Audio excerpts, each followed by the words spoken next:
Hi, welcome to the online lecture for EDF1304. Now, first of all, I just want to thank you for being so flexible in regards to the format that we've chosen for this week.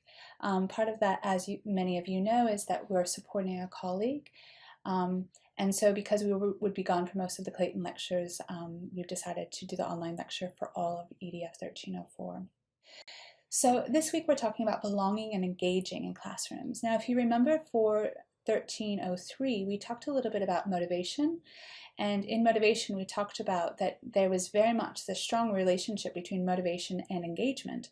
And so using motivation theories and so on was a big part of that. And a lot of the research that was coming out of motivation was that if students felt that they had more voice and more say, then students were more engaged. And so we'll talk a little bit more about that.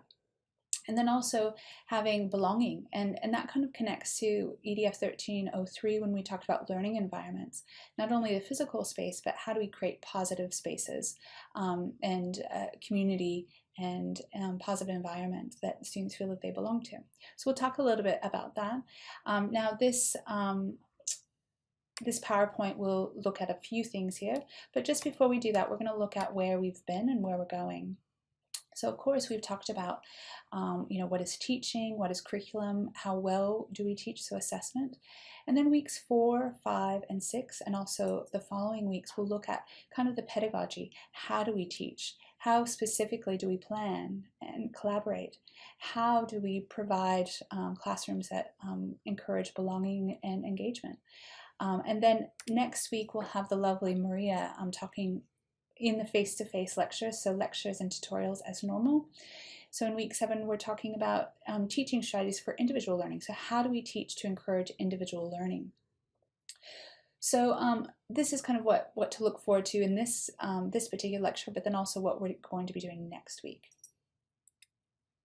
So how do we create a positive classroom environments that encourage learning? Now, I think the answer to this and what we're really focusing this lecture on is democratic classrooms. So to answer that question, we would say, well, the way that you create a positive environment is you create democracy in your classroom. And we'll talk a little bit about this. So the definition of a democratic classroom is the vital and dynamic process of learning of a learning community that recognizes and validates the individuality and responsibility of each participant.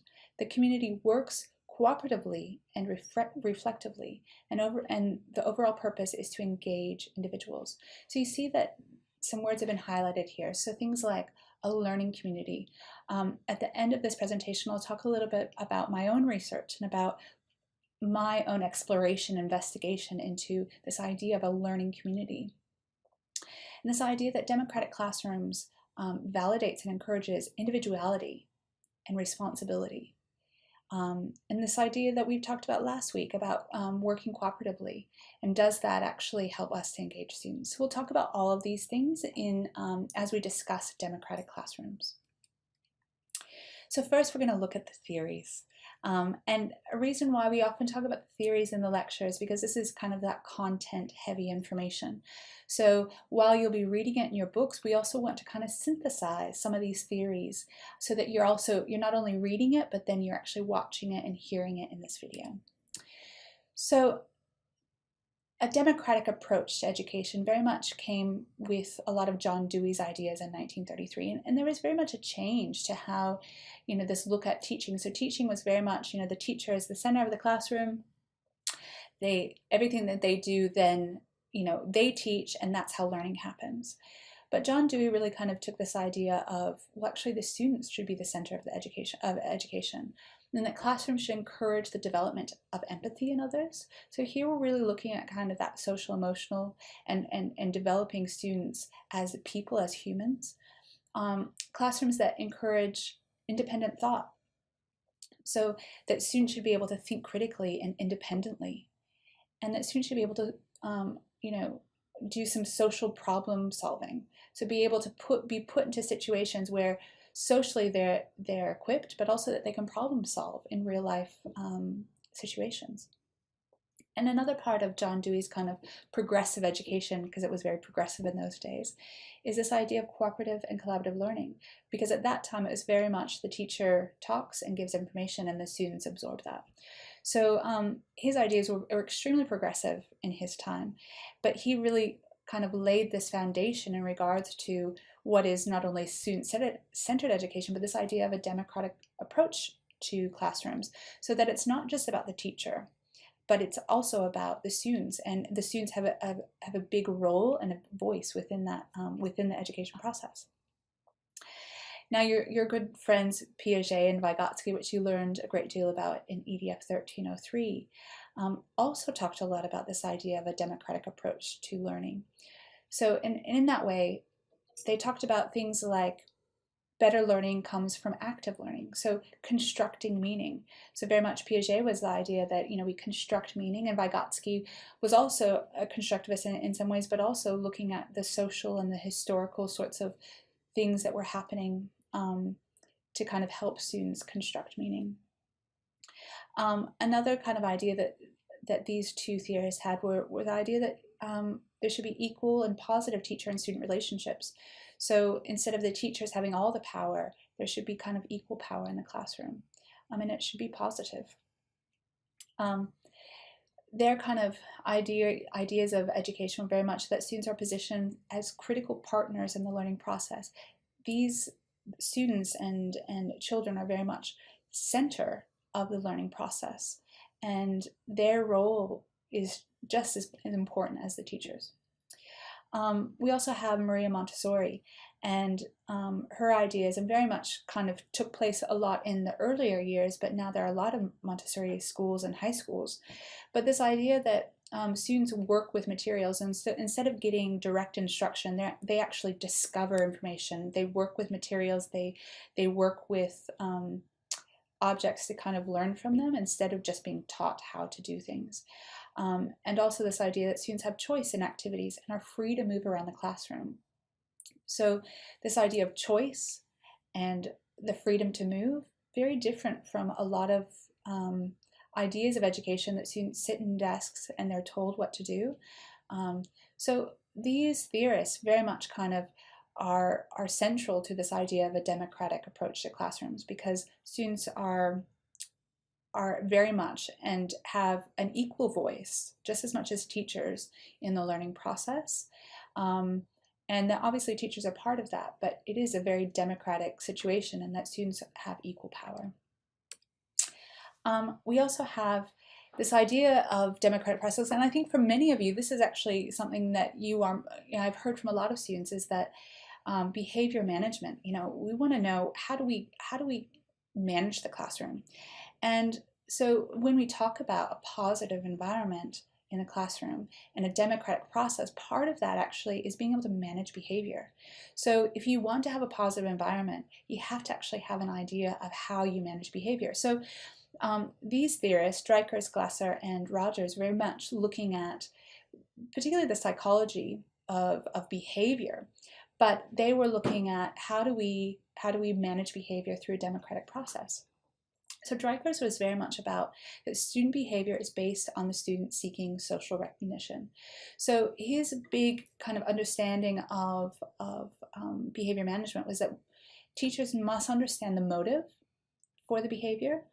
And so part of it is understanding the student and the child. So understanding why they are doing something, instead of just focusing on the behavior itself, understanding why the behavior happened, and focusing on the positive instead of just focusing on the bad behavior, but focusing on the positive and looking at kind of steps forward. Another part, and there's obviously a lot of this in your textbook, and this is the second chapter within the topic. And he has a whole list of things. He has what to do and what not to do.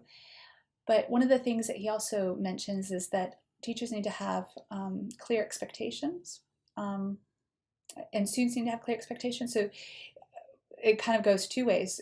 Teachers need to have, kind of understand what they're expecting in regards to behavior, and be able to communicate this effectively. But the idea is that also that students need to develop their own independence and responsibility. And this will come up a lot this idea of independence and responsibility, and how do we actually create independence within our students, and self-discipline, and this idea of ownership and responsibility for their own behavior and their own learning. So Glasser had two kind of theories in regards to behavior, and the first one was choice theory, and this is the idea that the only behavior people can control is their own. Now this is really interesting in the classroom because often as teachers we're trying to control the behavior of our students, and his idea is that actually the only behavior that teachers can control is their own. So the first thing to do is look at their own behavior. How does the teacher's behavior impact on students' behavior? And then how do they construct positive relationships to re-engage students' learning? So how do they then create these positive relationships so that they can be a facilitator in getting students to then look at their own behavior and help them control their own behavior? Because this idea is that students can control their own behavior, teachers can control their own behavior. So we need to find a positive relationship between teachers and students, so teachers can encourage students to then control their own behavior in a positive way. Then there's reality theory, and that is the idea that it encourages that students to develop their own self-discipline and the ability to make appropriate choices. So very much kind of based on this idea of choice theory, that we control our own behavior, but then the idea of reality theory is that students need to understand what the present kind of behavior is looking like, and then steps forward. So how do we actually develop the self-discipline, and how do we make better choices? So here's the reality of the situation. Now how do we move forward? Bill Rogers, again another kind of theorist in regards to behavior management through a democratic process, looked at things like that students need to develop ownership of their own behavior. So again, you see that with these three theorists, there's a lot of kind of the same kind of ideas coming through. So students need to develop their own ownership of their own behavior, and he kind of had things in regards to three ideas: that respect, that students need to be able to respect others and understand what that means, need to be responsible for their own behavior, and that relationships are, positive relationships are a huge part of their behavior. So I know that's a lot of theory, but I think it's important to understand, and as we will always talk about in our units here, is that there is theory that actually kind of, and sometimes teachers may not know it, but we're drawing from these theoretical kind of ideas.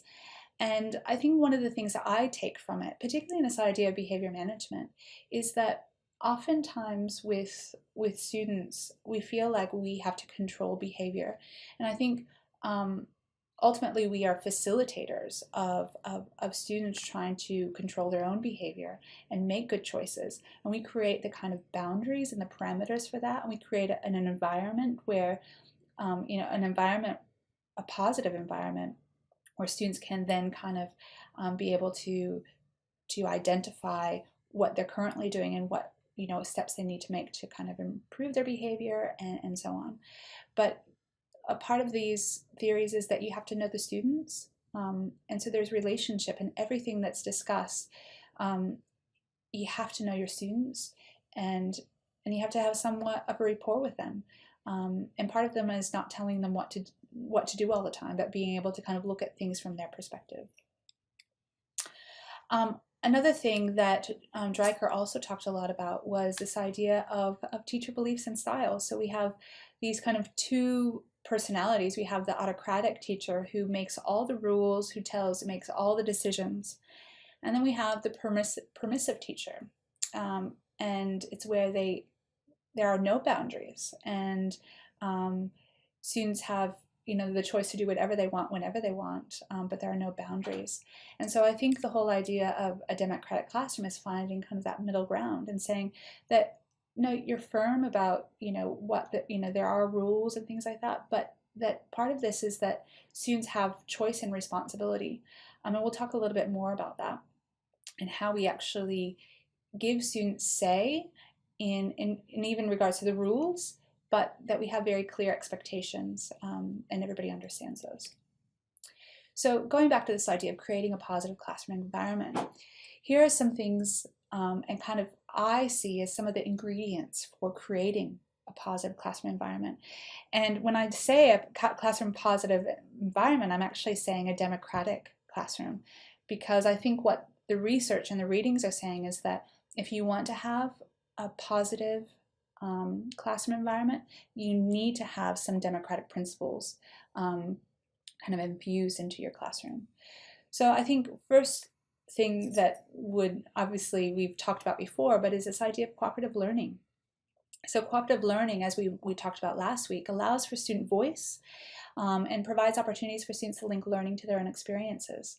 And this is really important. Now, some students don't like cooperative learning. So I think it's also knowing that you create opportunities for students to contribute to collective thinking, but you have to know your students to know which groups are going to foster that and which aren't.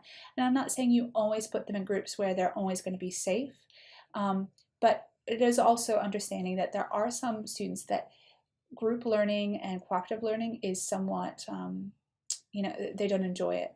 So while cooperative learning is a great way to allow for student voice, it's not something that you would do all the time and with everything. But I think, even things like think, pair, share, and so on allow students, if you sit in a classroom and you ask one student each time to answer a question and to give their ideas, that's one student. I think of this often with swimming lessons. My children are in swimming lessons, and you'll have some teachers who they have one student swim, one child swim, and then they go back, and then another, and so there's 5 in the classroom. So if you think about the time, the student's actually only swimming for the actual engagement time is only, maybe 5 minutes out of a 25-minute lesson. Where they're actually swimming. They're usually just sitting there waiting for another person. So I think it's important to think about engagement time. How much time are students actively engaged? How much are you as a teacher talking, and how much are students actually engaged? And whether that's in cooperative learning or an activity, and it's varying some of these activities. But that is a democratic classroom, in that it's not just so much focused on teacher talk time and teachers doing things and modeling things, but there's a balance.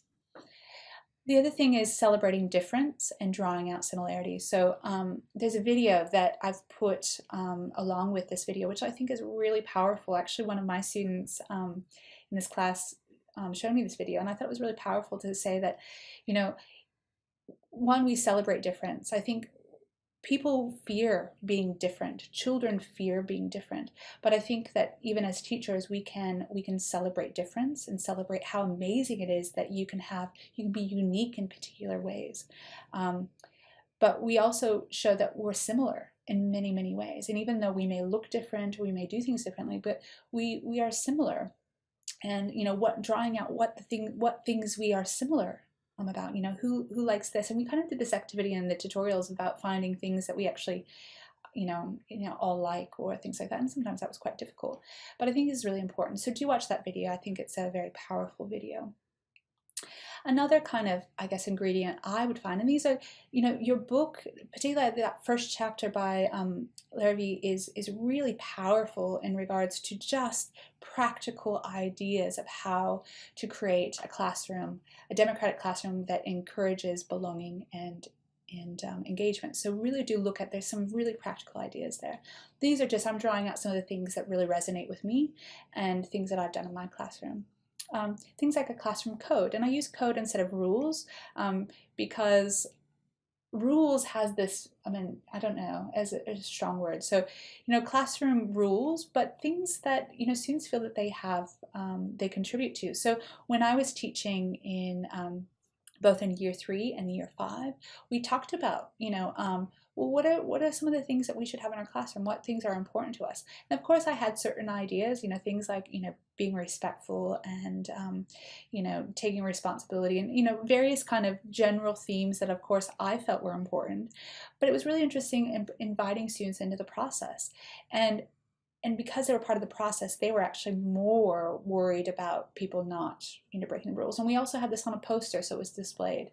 But these rules need to be simple and something that students can actually understand, and read. So make sure that these are accessible and that they are from the students. And of course, we direct and we facilitate those things. We have ideas, but I think, you know, in involving them in the conversation. So even in secondary school, of saying, well, you know, what do we want our classroom to be like? Make them feel that they have some ownership. And of course, you'll get some kind of oddball, you know, ideas, but you know that we can kind of say, okay, well, we'll think about that. We'll take that here. But you take some of the main ideas and you put that into a class code, and that's something that they feel that they've contributed to. I think, you know, we talk a lot about respect, and respect is something that is a very abstract concept. And I think it's important to not only model it as teachers and say, well, that's being respectful, or, oh, that was a very respectful thing. Why is that respectful? And, you know, even with older students, is being able, you know, well, having that discussion, what is respect? And looking at, you know, having something where you give a scenario or you give an example, you know, maybe once a week about respect. Or various things in your class code, and you unpack those and you say, well, you know, is this respectful? And especially things like in cultures and women and peers and teachers, how do we how do we show respect? And why I put women there is I went to one of the workshops by Keith in the through the NIDA teachers program, and you know, he talked about in his school there was just a lot of domestic violence and so on, and so he had to actually sit down and talk about respect for women. And so, you know, depending on your classroom, you'll find out where that needs to be modeled more. You know, we talk a lot about student choice, but how do we give student choice, without making it so that it's completely, you know, students have no idea? So I think of, you know, maybe it's not choice, maybe we give options. And I think about this with my own children. I think about 3 years old, both of my children got very obsessed with the color of their cup. Okay, you know, I wanted the orange cup, not this one, and you know, throwing themselves. But if I said, what, you know, or what do you want for dinner? You know, and they'd go, oh, I want this. Well, we're definitely not having that because, you know, I'm not gonna be able to make that. But, you know, say something, well, what would you, like, you're going to have vegetables, but would you like to have peas or would you like to have corn? You know, this sort of thing. And in that way, they feel that they have a choice, but it's actually more options. So I think it's important to give student choice, but having parameters. And I think it's feeling like, I think students want to have the freedom to make choices, but they also like to have boundaries. And so you still need to make the parameters. I think another important part is tapping into their interests.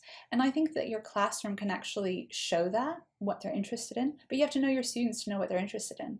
So things like having, if they're into Minecraft and Lego, having, you know, things up on the board, or incorporating a lesson where that might, you know, be they can tap into that. We often use that with reading, where students can choose what they read. But I think also, instead of teachers feeling like they have to figure things out, giving them ownership of finding links between lessons, and like, how can you take, you know, asking students, how can you take something that you're really interested in and connect it to the lesson? How might we do that? The other thing is ownership of the room, and this is something actually really important to me. Students need to feel like they own the actual classroom. There's something about the physical classroom.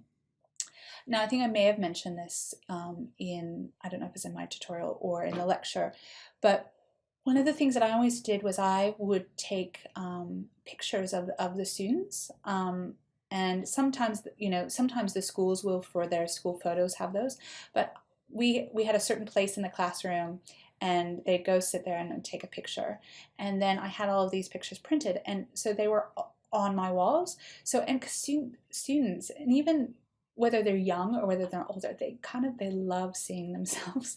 And so all these pictures of it. So obviously, you know, seeing all these pictures, and maybe it wouldn't, for maybe a primary school classroom or early years, seeing their face individually is great. But it might be something where you're taking pictures of the students working if they're older, and just having kind of pictures of them in there.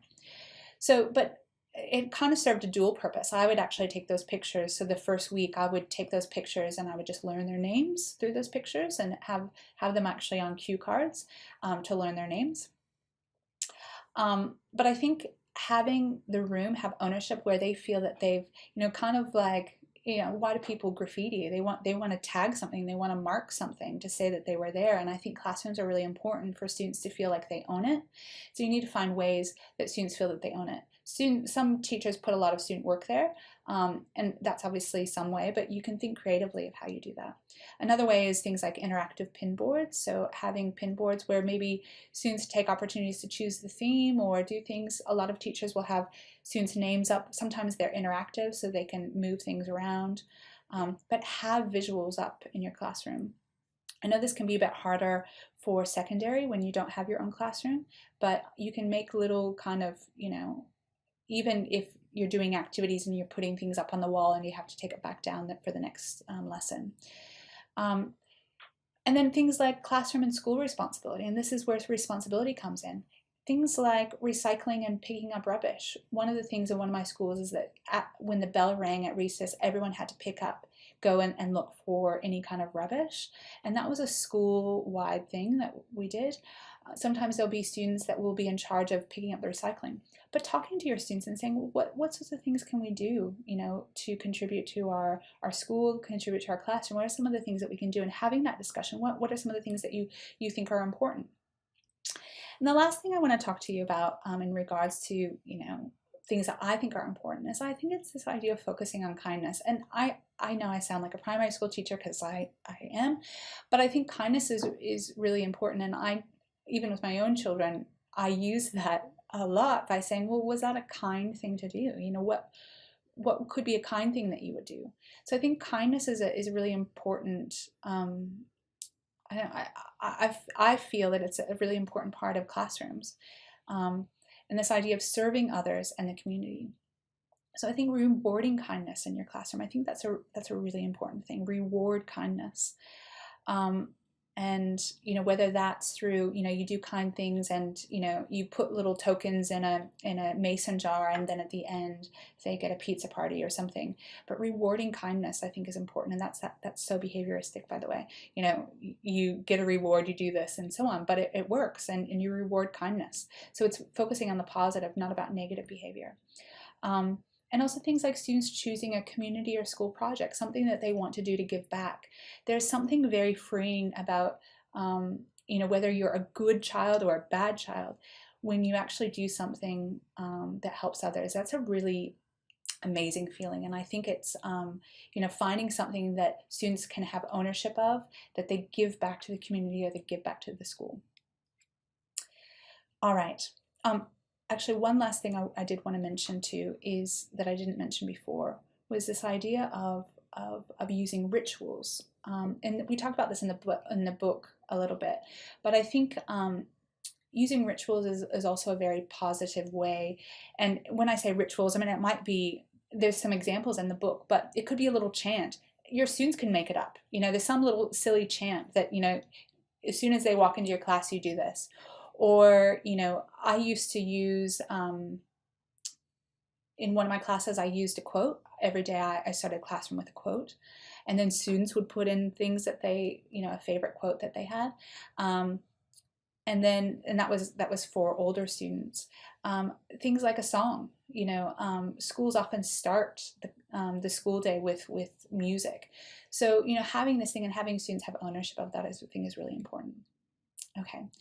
So one of the things when we talk about this, belonging and feeling part of the learning kind of classroom, what's a democratic classroom is this idea of community. So how do we actually build community to encourage learning? And I had, before I came to Monash, I was teaching actually in secondary, even though I'm primary school trained, and I was teaching English as an additional language, and I looked at building community, and so I want to share with you a little bit about that. Now, this came from basically something that I was watching happen in my classroom. So what had happened was I had 30 Japanese students who came to a Sydney high school, and they were in year 10, so they came into year 10, and they were in all of the kind of general classes except for English and history, which they were with me. And but they did maths, so did everything with the other students at this high school in Sydney. And this was a special, it still exists, this program, and it's the only one where actually students come in and are kind of integrated into the school system.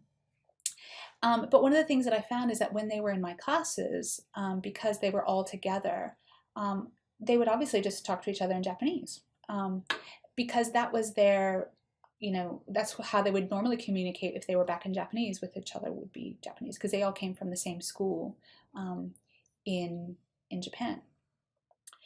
And so I had this idea of, well, how do I actually create an English community without because I feel that their own language is really an important resource, but how do I encourage them to kind of create this own English community so that when they go back to Japan, they actually would prefer to talk to each other in English than they would Japan, because they've created this sense of community within Australia and created this, this English community. So I was thinking about, how do I actually try to get them to, because they would speak to me in English but speak to each other in Japanese. So I started looking into this, and Levin Wenger, who you would have maybe learned a little bit about in regards to motivation, he did, these two theorists did come up, but they had this idea that learning occurs when learners are engaged in a community of practice. So a community of practice is a group of people who share a concern, a set of problems, or passion about a topic, and who deepen their knowledge and expertise in this area by interacting on an ongoing basis. So there's some key words there, is that they share something, whether it's a classroom or a topic or a learning area.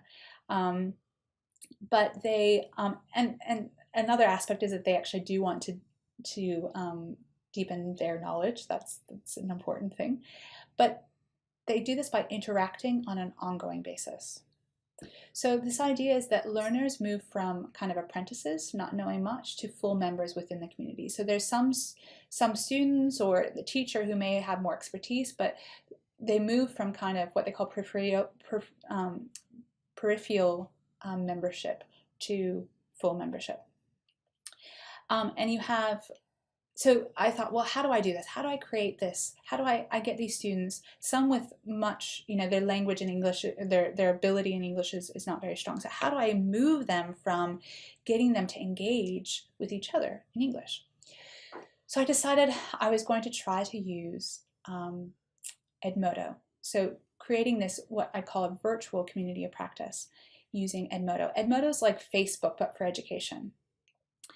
So I thought I'd trial this and collect data and see what happened.